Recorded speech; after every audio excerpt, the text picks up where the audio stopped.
Voici ma vidéo hebdomadaire qui fait suite à la précédente, mais qui cette fois-ci est destinée aux futurs acheteurs. Dans cette vidéo, je vais tenter de vous expliquer pourquoi il est vivement conseillé de passer par l'intermédiaire d'un professionnel dans l'achat d'un bien immobilier, même s'il est possible d'acheter de particulier à particulier, car cela peut vous faire prendre des risques non négligeables. Et comme disait Arthur Rimbaud, c'est perdre son argent que de perdre son temps. Alors laissez faire ce travail à un professionnel, il vous fera gagner du temps et de l'argent. Je suis Laurent de Sextant France et mon objectif est de vous donner les outils nécessaires pour vendre ou acheter un bien dans les meilleures conditions. Je vous invite à vous abonner à ma chaîne en cliquant en bas à droite pour ceux qui visionnent cette vidéo sur YouTube, pour ceux qui la regardent sur Facebook ou un autre support. Pour recevoir toutes mes prochaines vidéos, vous pouvez trouver ma chaîne YouTube sur mon lien Linktree et faire ce qui est précisé sur l'illustration suivante. Merci.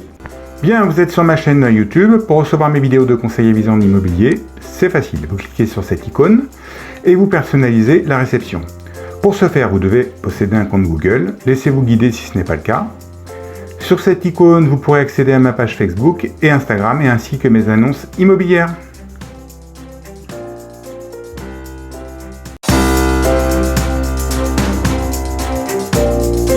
Des risques de tracas judiciaires. Les ventes immobilières entre particuliers peuvent entraîner des démêlés judiciaires qui peuvent durer des années. Et oui, même si la vente est conclue, l'acquéreur n'est pourtant pas à l'abri d'une nouvelle rencontre avec son vendeur dans des conditions cette fois-ci moins agréables. Notamment si le vendeur a oublié de parler de détails importants, comme un défaut caché ou s'il avait très largement exagéré la superficie du bien en question. Dans le cas d'un bien vendu en copropriété, la loi Carrez oblige au mesurage du bien par un expert. En revanche, pour les maisons individuelles, cette loi Carrez n'est pas appliquée. Ne me demandez pas pourquoi, je ne saurais vous répondre. Autrement dit, si le vendeur annonce une surface habitable très largement supérieure à la surface réelle, l'acheteur n'aura aucun recours contre le vendeur particulier si celle-ci n'est pas contractuelle. Je vous invite à vérifier sur internet les articles de loi à ce propos, ainsi que les détails pour les recours. Un professionnel de l'immobilier est contraint de souscrire une assurance responsabilité civile professionnelle qui vous protège en cas de litige. Il a donc un devoir de conseil. S'il contractualise de fausses indications, l'acquéreur peut engager des poursuites à son encontre. Sachez qu'un juge sera toujours plus clément devant l'inexpérience d'un particulier, ce qui n'est pas le cas avec un professionnel. 2. Le prix fixé par le vendeur qui peut être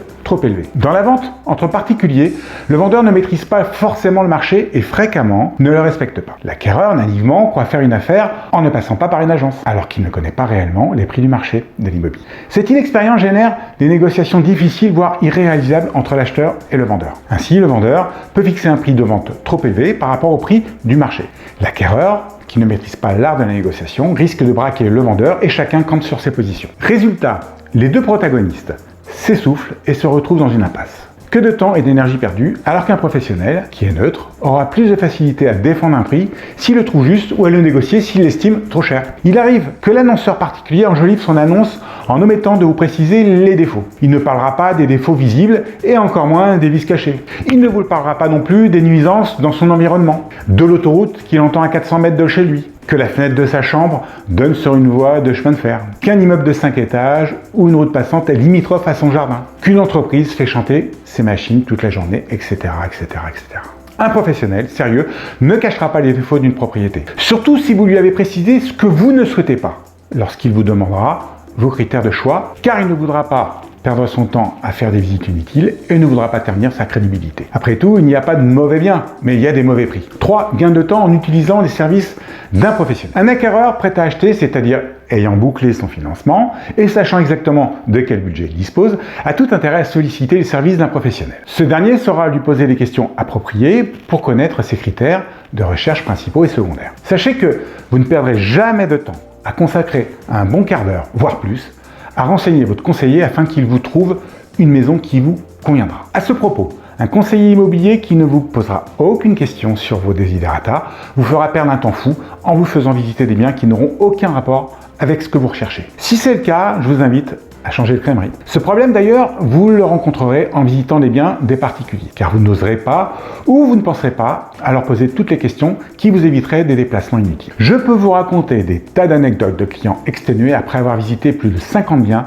et être toujours en recherche 1 ou 2 ans après. Et oui, ils étaient bien contents de m'avoir rencontré sans prétention aucune, en me signant un mandat de recherche, car je leur ai trouvé la maison qu'ils recherchaient depuis si longtemps. Sachez aussi que la perfection ou la maison idéale est rare. Il faut savoir faire des concessions et à moins que vous ayez le temps et un budget extensible qui vous permet l'exigence, vous serez peut-être contraint de revoir vos priorités. D'ailleurs, dites-moi en commentaire plus bas si vous êtes plutôt un acheteur de particulier à particulier ou préférez-vous l'aide d'un professionnel et les raisons de votre choix. 4. Les obligations de l'agent immobilier. Je tiens à vous préciser que l'exercice de notre profession est encadré par les lois Hoguet et Allure, qui nous soumettent à différentes obligations auxquelles nous ne pouvons nous soustraire.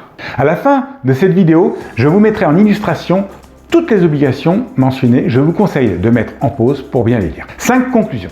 L'agent immobilier a 2 clients, le vendeur et l'acheteur. Son affectif ne rentre pas en ligne de compte, ce qui lui permet d'être objectif et neutre. De plus, un bon agent immobilier aura toujours à l'esprit qu'il doit donner une bonne image et laisser une bonne impression. Rien n'est plus agréable que d'aller trinquer de temps à autre chez mes anciens acheteurs avec qui je garde toujours le contact. Sa responsabilité civile professionnelle, son devoir de conseil, les lois qui régissent sa profession sont des éléments qui vous protègent en cas de litige. Il a plus de facilité à défendre un prix ou à le négocier car ce n'est pas sa maison. Son seul rôle est d'arriver à mettre en phase un acheteur et un vendeur afin que tout le monde soit satisfait. À moins que vous aimiez faire beaucoup de visites, il vous fera gagner un temps appréciable. Grâce à son expérience, il vous montrera des biens qui correspondent à vos critères et votre budget. Les acheteurs veulent souvent faire l'économie des honoraires d'agence. Pour autant, ils ne mesurent pas les avantages de passer par l'intermédiaire d'un professionnel qui leur évitera bien des tracas et croyez-en, mon expérience leur permettra de trouver leur bonheur au bon prix. Si vous souhaitez me rencontrer pour que je vous donne plus de conseils personnalisés, voici mes coordonnées en illustration.